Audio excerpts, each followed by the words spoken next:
Trump won the White House by gaining more than 270 votes in the all-important Electoral College. Each state counts its votes separately, with two exceptions, Nebraska and Maine. The winner of a state gets all of its votes. Each state has a number of electors based on the number of congressional districts it has, plus two additional votes representing the state Senate seats. Washington, D.C. has 3 electoral votes despite having no voting representation in Congress. This year, the Electoral College will probably come down to 7 crucial battleground states: Arizona, Georgia, Michigan, Nevada, North Carolina, Pennsylvania, and Wisconsin. The Harris and Trump campaigns are in multiple combinations that could put them over the top. Pennsylvania, which carries a 19 Electoral College vote, is the ultimate prize and has been the focus of much campaigning. Along with Michigan and Wisconsin, it forms a blue wall, won by Barack Obama, lost by Hillary Clinton, and won by Joe Biden. Trump is targeting rural blue-collar voters. Harris is aiming to turn out black voters in big cities. Losses in these states might be offset by victories in Arizona, where Trump has made gains among Latino voters. Nevada, the most diverse swing state, and Georgia, launched a red state which Biden narrowly flipped in 2020. Republicans have won North Carolina in every election since 2012, but Democrats are running close this time. Democrats currently control the Senate but face a tough mark this year. Democrats and senators who caucus with them currently occupy 7 of the 8 most competitive seats, including Montana and Ohio, which generally lean Republican. The House is likely to hinge on 42 of the most competitive elections. Republicans could retain control by winning just 12 of the 26 seats, rated as toss-up by Cook Political Report, if they also win seats deemed likely to lean Republican. Abortion. This is the first presidential election since the Supreme Court overturned Roe v. Wade, the 1973 ruling that enshrined the constitutional right to abortion. Many Republican-led states have since imposed total or near total bans on the procedure. Harris has made a reproductive right and personal freedom a rallying cry and backs a national law codifying access to safe abortion. Trump has struggled to find his footing on this issue, insisting that it is a state matter and belatedly rolling out a national ban. Constitutional amendments that will protect or expand abortion rights will appear on the ballot in 10 states, which Democrats hope will drive higher turnout. Democracy. Democrats have warned that Trump poses an existential threat to democratic norms, citing the 6th of January 2021 insurrection when a mob of his supporters attempted to overturn his election defeat. Harris has described her opponents as a fascist who has said he will be a dictator on day one and who will yield to foreign autocrats such as Vladimir Putin and Kim Jong-un. Trump has sought to turn the tables by claiming, without evidence, that Harris is a true threat to democracy, citing alleged online censorship and the criminal cases against him. He has refused to commit to accepting the results of the 2024 election. A recent Washington Post post-child school survey of voters in 7 swing states found that slightly more trust Trump to handle threats to democracy than Harris. Economy. The Economist magazine described the U.S. economy as the envy of the world, contending the American economies have left other rich countries in the dust. But despite strong growth, low employment, and stabilizing inflation, Biden and Harris have consistently trailed Trump in opinion polls. Harris' economic plans include tax cuts for most Americans, price gouging bans, more affordable housing, a no-child tax credit, as well as effort to boost domestic manufacturing.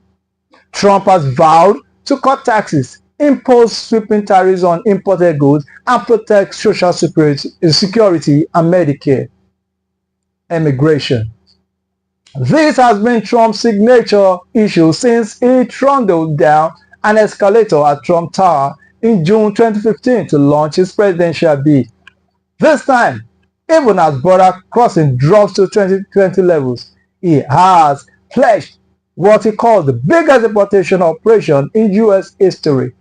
He has also used dehumanizing language reminiscent of the Nazis to claim that undocumented immigrants are animals, have bad genes, and are poisoning the blood of our country.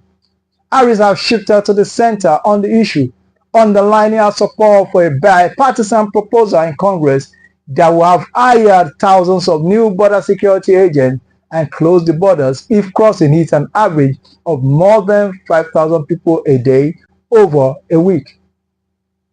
Excruciatingly close, Trump and Harris are tied at 48% each for the popular vote, according to the final New York Times Siena College National Poll published on 25 of October.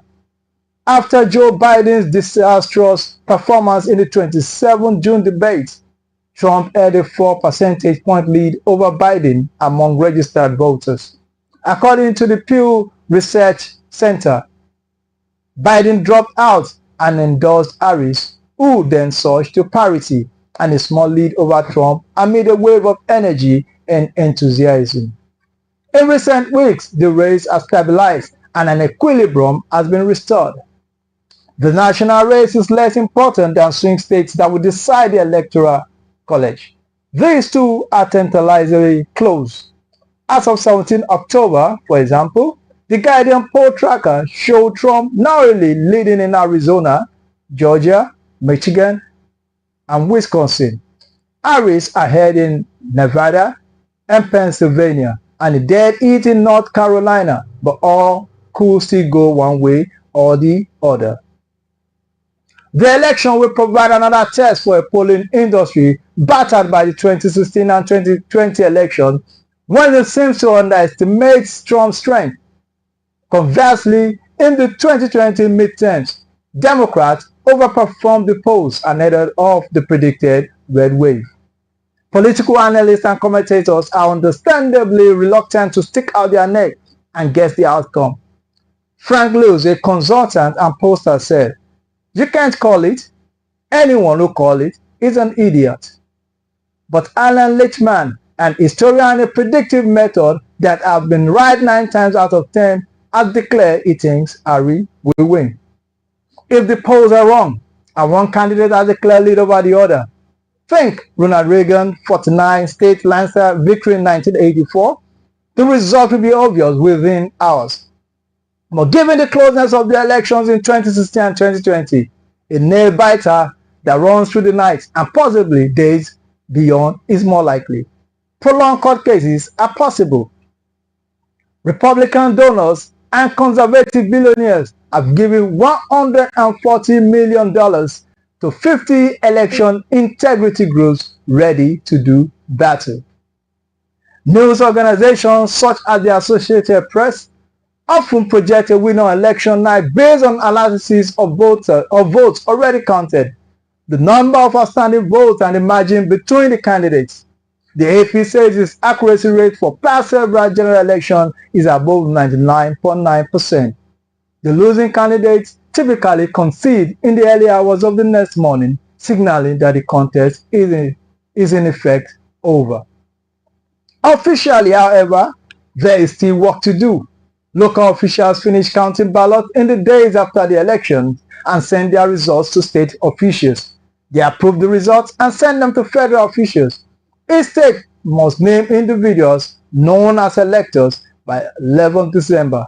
They must meet in their respective state capitals to cast their votes for president and vice president in 17 December.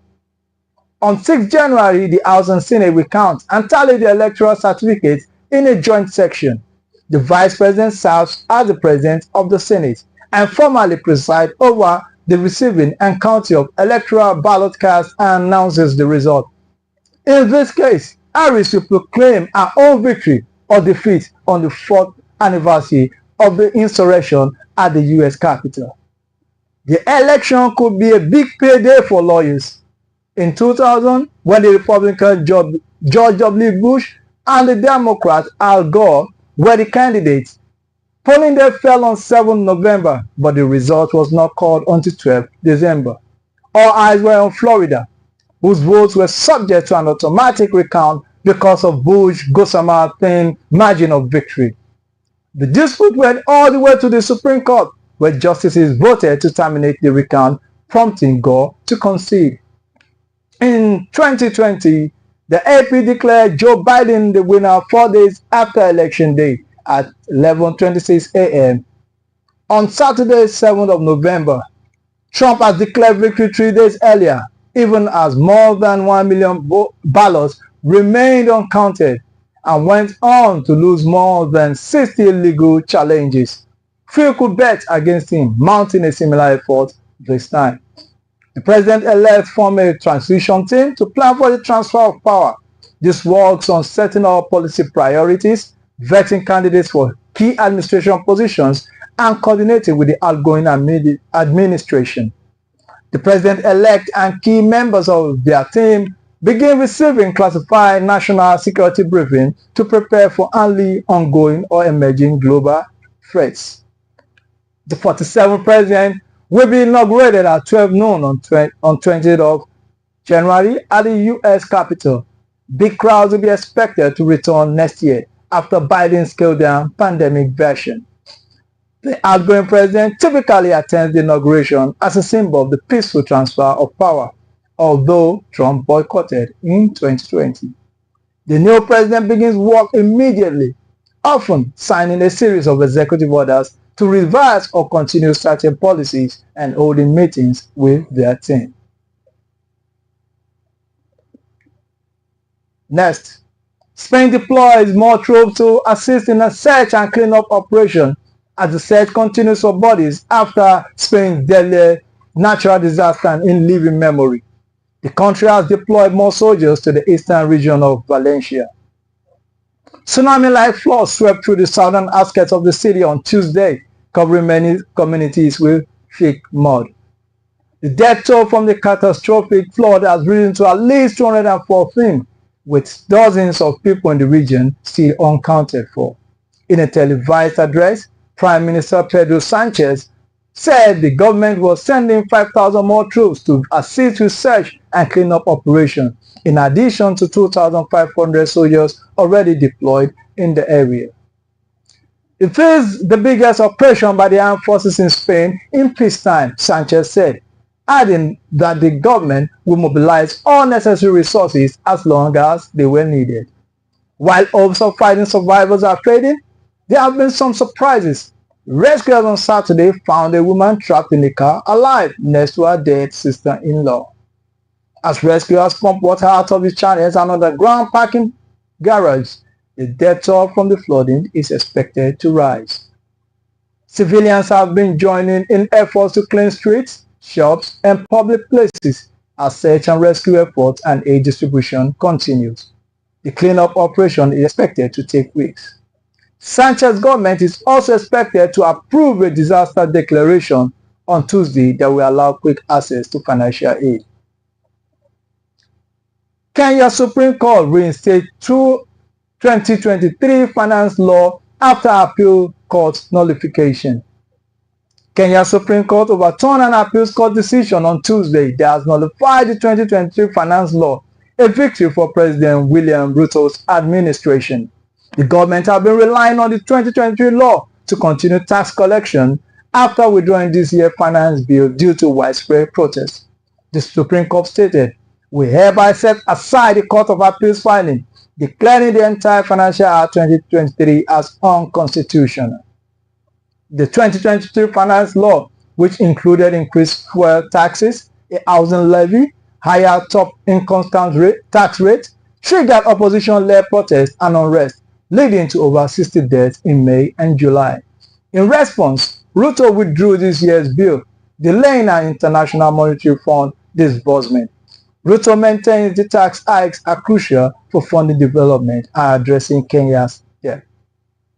The IMF's executive board is set to review the new funding tranche on Wednesday, following Kenya's compliance with the fund's requirements. At least 14 people died in lightning strike on refugee camp in Uganda. At least 14 people, including several children, were killed in a lightning strike in a refugee camp in northern Uganda, police said Sunday. Officials say the victims were residents of the Palibek settlement camp, which primarily houses people displaced from South Sudan. They have been attending a prayer service in the makeshift metallic structure when the lightning struck on Saturday night.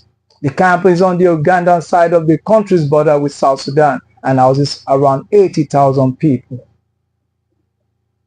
Police spokesman Kituma Rusoki said 34 other people were injured and has been admitted to health centers in the area. The victims have not been identified. Financial audit forces Senegal to assess IMF program strategy. The $1.8 billion IMF aid program secured in 2023 is currently frozen. A restructuring of the agreement is now required, according to Finance Minister Cheikh Diba. The government is aiming for a new agreement by the first quarter of 2025 at the latest. The Minister of Finance, Cheikh Diba, announced during the annual IMF meetings in Washington that Senegal program with the international institution needs to be revised following an audit that revealed a higher debt and budget deficit than previously reported. Mr. Diba, quoted by Bloomberg, stated that the current program needs to be updated. We are in discussion with the fund. The government is now aiming for a new agreement with IMF by the first quarter of 2025 at the latest. The government is now aiming for a new agreement with IMF by the first quarter of 2025. The $1.8 billion program secured from the IMF in 2023 is now on hold, and scheduled payments of 338 billion CFA francs this year have been postponed to 2025. Minister Diba acknowledged, "We were aware of the consequences, but when we realized there were fundamental discrepancies between the figures reported to the fund, which formed the basis of our relationship, we understood we had to report them." The budget deficit is actually over 10% of GDP, nearly double the initial report, 5.5%. This revelation have immediate repercussions. Moody downgraded the country's credit rating further into the speculative category, with a potential additional downgrade on the horizon. Senegalese Eurobond experienced a brief period of massive selling. The audit, commissioned by the new president Bassirou Diomaye Faye, revealed alarming figures regarding the last 5 years of Macky Sall's presidency. The debt-to-GDP ratio at the end of 2023 exceeded 80% compared to the previous 73%, according to the audit finding confirmed by an independent IMF review. According to the minister, funds already disbursed will not need to be repaid. This would have been the case if we had tried to conceal the fact and were caught. In this instance, Senegal conducted an audit and returned to IMF with the correct figures. Additionally, the government has initiated a review of contracts in the natural resources sector. Mr. Diba stated, "We cannot change the rules of the game mid-play, but the state has a right to verify if the contracts comply with the mining and oil codes in effect at the time." This review comes as Senegal is set to become a significant producer of oil and gas. The $4.8 billion GTA liquefied natural gas project led by BP and Cosmos Energy is expected to commence this year, while the Sangoma oil development, operated by Woodside Energy, has been in production since June. These projects are anticipated to boost the country's economic project growth, projected at 6% this year and over 10% in 2025. Britain's opposition Conservative Party elects new leader. Britain's Conservative Party on Saturday elected Kemi Badenoch as its new leader as it tries to rebound from a crushing election defeat in July that ended his 14 years in power. She defeated fellow right-wing Robert Jenrick in a vote of the almost 100,000 members of the Right of Centre Party, becoming the first black woman to head a major British political party. Badenoch, who was born in London of Nigerian parents and spent most of her childhood in Africa, replaces former Prime Minister Rishi Sunak. The 44-year-old former software engineer depicts herself as a disruptor, arguing for a low-tax and free market economy. As a six-story leader, in less than 9 years, she faces the challenge of uniting the party and has pledged to lead it through a period of renewal. Badenoch said her first responsibility was to hold Sir Keir Starmer's Labour Party to account. Our second is no less important. It is to prepare over the course of the next few years for government, she said, to ensure that by the time of the next election, we have not just a clear set of conservative pledges that appeal to the British people, but a clear plan for how to implement them. A clear plan to change this country by changing the way the government works. She said the party needed to bring back voters who had abandoned the Tories, but said to be heard, there was a need to be honest. We have to be honest about the fact that we made mistakes, honest about the fact that we let standards slip. The time has come to tell the truth, she said. All eyes will now be on Badenoch as he appoints our top team in the coming days. World Health Organization said almost 1 million Mpox vaccines have been allocated to Africa. The World Health Organization on Friday said almost 1 million doses of Mpox vaccines have been allocated to 9 countries in Africa. This follows the establishment last month of an access and allocation mechanism to support the equitable, timely access to Mpox vaccines in Africa. So far, more than 50,000 people have been vaccinated against Mpox in the Democratic Republic of the Congo and Rwanda, thanks to donations from the United States and the European Commission, said WHO Director General Dr. Tedros Adhanom Ghebreyesus. The announcement comes as the African Centers for Disease Control and Prevention said Mpox cases was showing a 500% increase from last year, now impacting 19 countries. The World Health Organization declared Mpox a global health emergency in mid-August after a new strain, Clade 1b, began spreading from the Democratic Republic of Congo to neighboring countries. Ghebreyesus said this week the allocation of some 900,000 doses of vaccine was based on public health need, especially those with significant transmission of the new variant. The Director General said this was the first allocation of almost 6 million vaccine doses that we expect to be available by the end of 2024. This is the important step towards bringing Mpox outbreak under control as part of World Health Organization and the Africa CDC Shared Strategy Response Plan, she said. However, he said, it was important to note that vaccination is only one part of the plan, alongside case finding, contact tracing, infection prevention and control, clinical care, risk communication, and testing. Stay tuned. We are taking a brief commercial break. Don't change the channel. We'll be right back with more exciting updates on Super Media Television.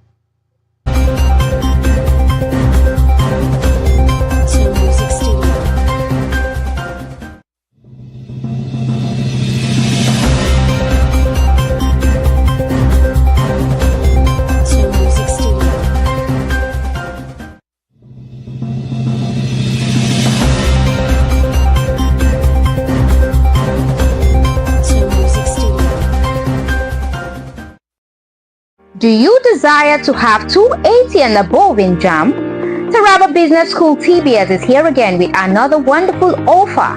JAMB Lesson and Computer-Based Test CBT every Mondays to Friday by 3 p.m. to 6 p.m. featuring all JAMB courses, computer-based tests, WAEC and NACO tutorials at school located at the number 183 opposite Civil Service Commission, Hamarua Way, Jalingo, Taraba State. What are you waiting for? You and your children deserve the best. So grab this opportunity now. The lesson fee is affordable at the cost of 5,000 naira per month. Take advantage of this rare opportunity. For more inquiries, contact 081 28 54 3150 or 070 63 42 8464 or 080 64 66 0861. TARABA Business School, creating world-class entrepreneurs and professionals. Do you desire to have 280 and above in JAM? At TARABA Business Development Center, we offer both business and personal loan with flexible repayment plan. We are located in different parts of Taraba State. Jalingo branch, opposite Civil Service Commission, 183 Amarua Way, 090-3134-4333. Zing branch, Zenith Bank agent beside College of Education, Zing, 070-3125-2559. Yembu branch, Usi Plaza, Yembu Sardauna State, 080-8978-2725. ATC branch, Zenith Bank agents, Taraba State University shops, ATC Outer Kola Local Government, 090-7850-2712. Other centers to take up soon. This initiative is supported by Zenith Bank, Globus Bank, Wema Bank, and Guarantee Trust Bank. Super Cash.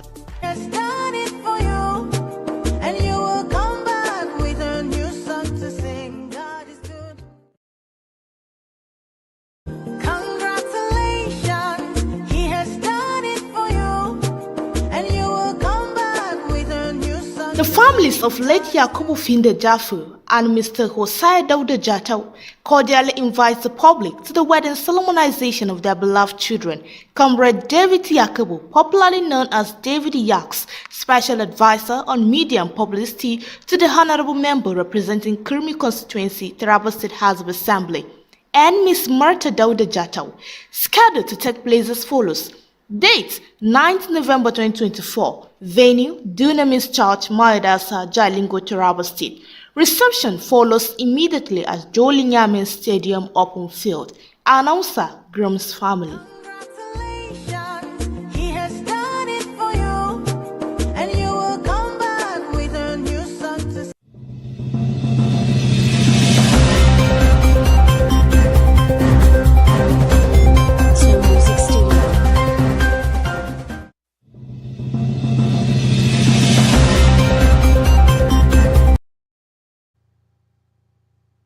Welcome back. This is the broadcast of World News on Super Media Television. World News comes up on every Monday to Friday at 3 p.m. You can also follow us on Facebook at Some TV and on YouTube at Super Media TV. Coming up next. Kenya's new deputy president sworn in as his predecessor challenges his impeachment in court. Kenya's new deputy president has been sworn into office 2 weeks after his predecessor was overwhelmingly voted out in an impeachment motion in parliament over allegations of corruption and inciting ethnic division. Kindiki Kithure took office on Friday after a colorful event in the capital, Nairobi, attended by government officials and Western envoys, among other guests. The court cleared in swearing on Thursday after orders suspending it were lifted, despite a continued court case challenging the impeachment of the previous deputy president, Rigathi Gachagua. Gachagua is challenging the impeachment before the High Court in Nairobi, arguing that the charges are unsubstantiated and that the hearings were unfair.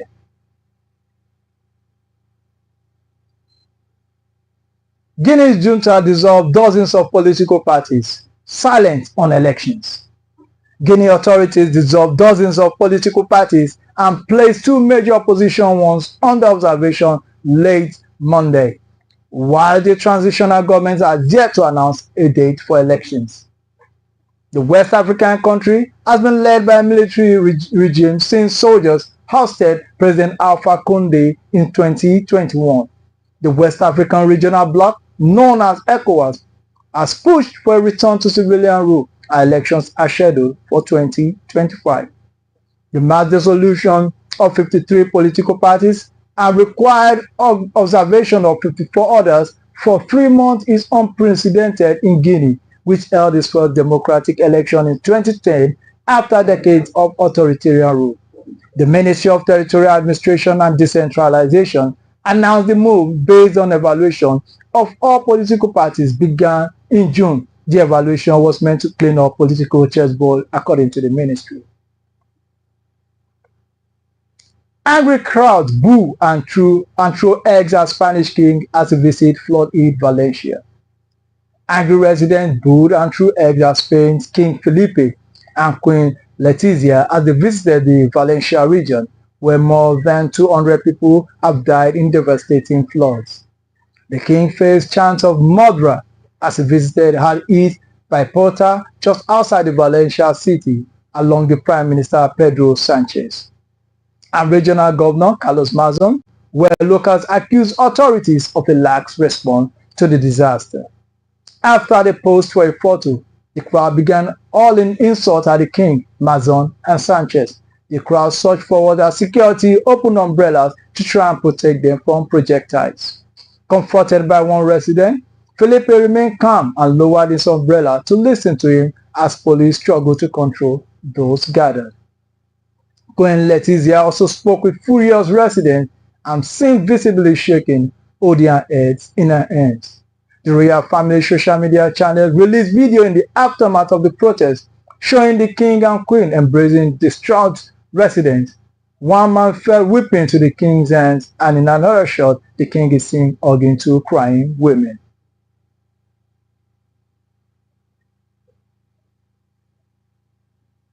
British lawmaker suspended after videos showing allegedly punching man in the streets.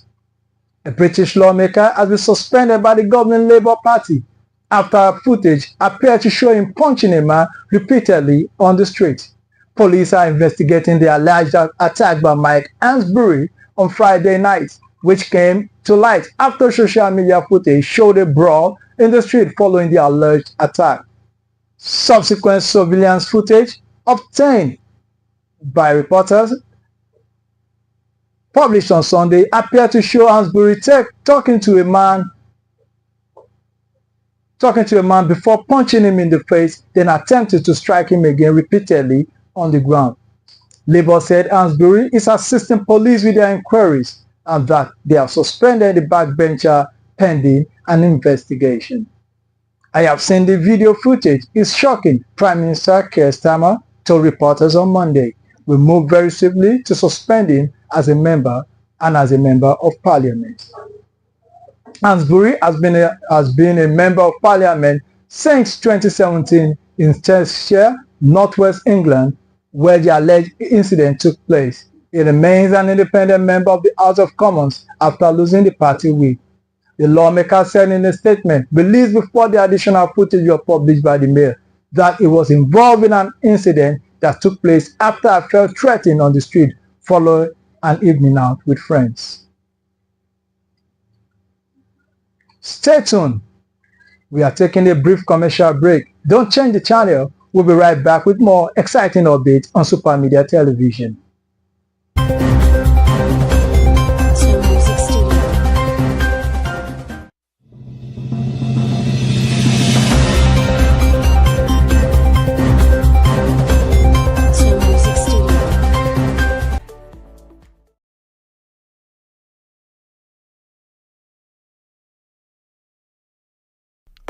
Are you a businessman or woman? Do you need loan to grow your business? At TARABA Business Development Center, we offer both business and personal loan with flexible repayments plan. We are located in different parts of TARABA State. Jalingo branch, opposite Civil Service Commission, 183 Amarua Way, 090-3134-4333. Zing branch, Zenith Bank agent beside College of Education, Zing, 070-3125-2559. Yembu branch, Usi Plaza, Yembu Sardauna State, 080-8978-2725. ATC branch, Zenith Bank agents, Taraba State University shops, ATC, Audokola local government, 090-7850-2712. Other centers to take up soon. This initiative is supported by Zenith Bank, Globus Bank, Wema Bank, and Guarantee Trust Bank. Super Cash. Congratulations.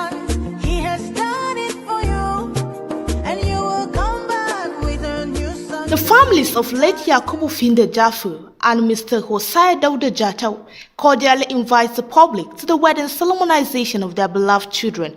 Comrade David Yakubu, popularly known as David Yaks, special advisor on media and publicity to the honorable member representing Kurmi constituency, TARABA State House of Assembly, and Miss Marta Dauda Jatau, scheduled to take place as follows. Date 9th November 2024. Venue Dunamis Church, Mayadasa, Jalingo, Taraba State. Reception follows immediately at Jolinyamin Stadium Open Field. Announcer Grum's family.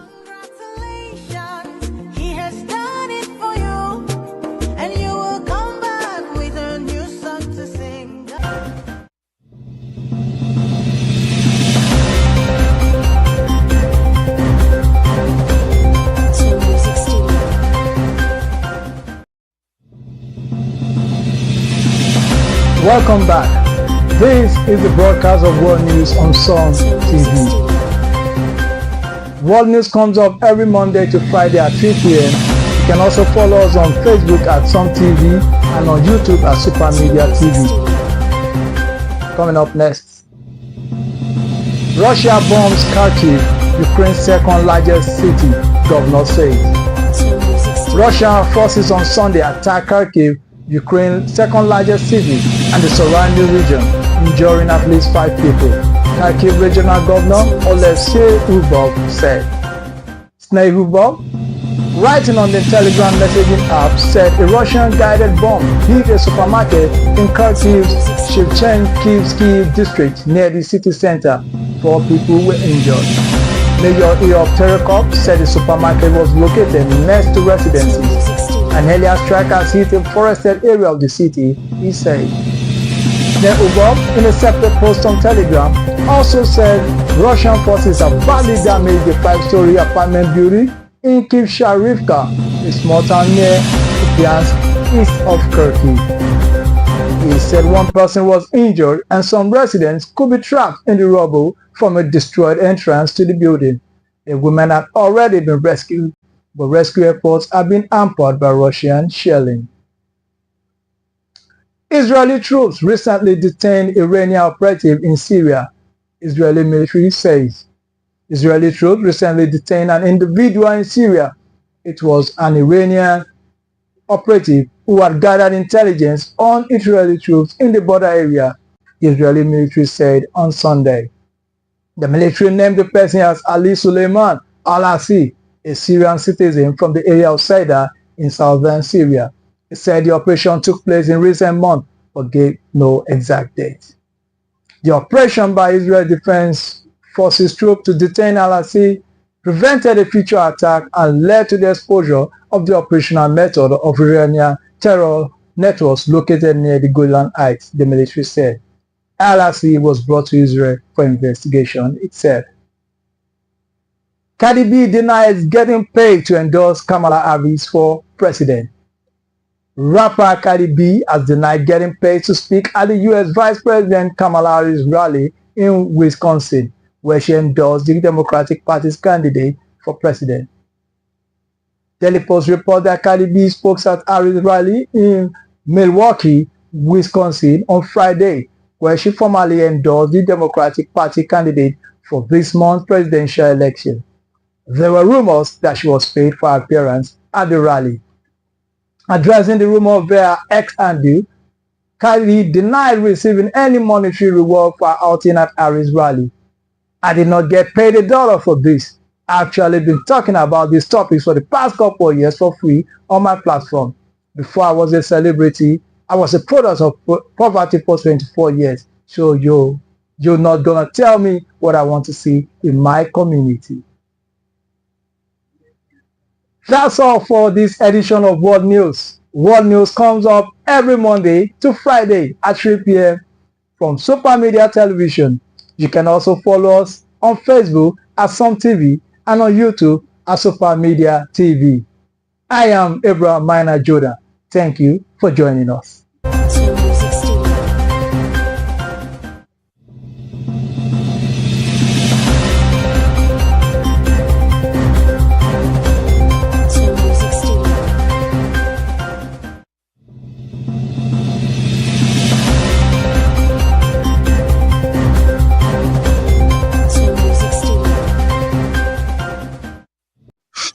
Do you desire to have 280 and above in JAM?